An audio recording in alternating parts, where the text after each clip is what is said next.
Now that we've got this sized and grouped, let's go ahead and copy this into our other document. So Command-C, Control-C, put it into memory, and then use your Command-tilde shortcut to take you through however many documents you have open and go back to your CMYK file, all right? Now I'm just going to close up my Pathfinder panel here and come over to the layers and make sure that we have our logos layer unlocked, because that's where obviously the logos are going to exist. Now we want to make sure that when the logos come in, we can align them on the correct artboard. So remember these processes. Let's go across to the artboards panel here and double click A3 poster so that artboard is highlighted. And then we can hit paste to bring in our logo, and that'll drop down in the center. Whilst that's highlighted, let's come up here to the control panel and make sure that align to artboard is highlighted. Remember we used align to selection a little while ago. So align to artboard here, and then we can choose horizontal center. And at this point, let's align to the bottom of the document, okay? Then we can always nudge afterwards. That's easy enough to do. Now, likewise, we want a logo over here on the A4, all right? So go ahead and double click your A4 sheet.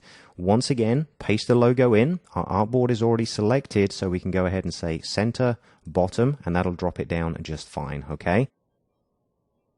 Now, whilst we have that one selected, let's go back to our original here, shift select that, and I'm just going to use the arrow key here to nudge that up a few millimeters, okay? So it kind of sits in the middle here of our mountain shape that we defined using those direct selection shortcuts earlier on, and the other one sort of follows suit. Now, we do also want one over here in our flyer, so once again, double click to select that artboard, and then we can reduce down our preview size and see what's going on, and then I'm going to paste that graphic in.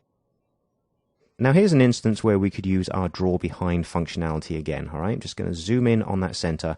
We need this logo to sit dead center in this square. But remember, this square is locked on the backdrop color layer, and it's also one square that's inside a grid. So it's an isolation function, if you like, for us to select that.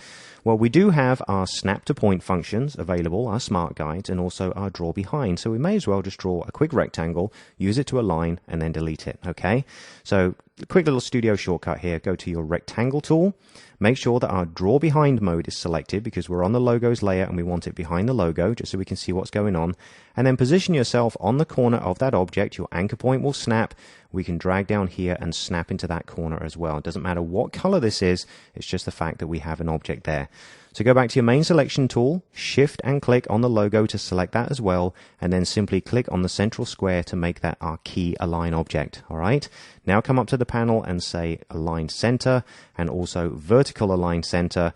Then you can deselect, click on the background shape and get rid of it, and our logo now sits perfectly in the middle. Now, if we go back to viewing all pages at the same time and just collapse our layers here for a second, we can see the logos are all perfectly positioned, but at this point, 30 millimeters is too big. Now, I'm not saying that you would have them the same size on all pieces of artwork here, but for this, I think it works that they're all fairly consistent. However, 30 is too big.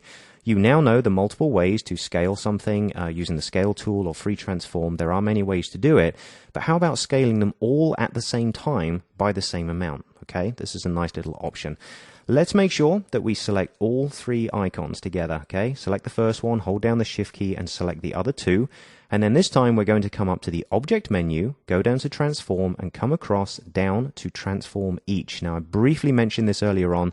This is the ideal time to use it. What transform each does is it allows us to apply scale or move or rotation and indeed altogether transformations to multiple selected items. Okay, so we've got three logos here. What we're telling it to do in this instance is drop down to, let's maybe do 95% on both horizontal and vertical axes. Okay, in fact, let's make this a little bit more extreme just so you can see the change being applied.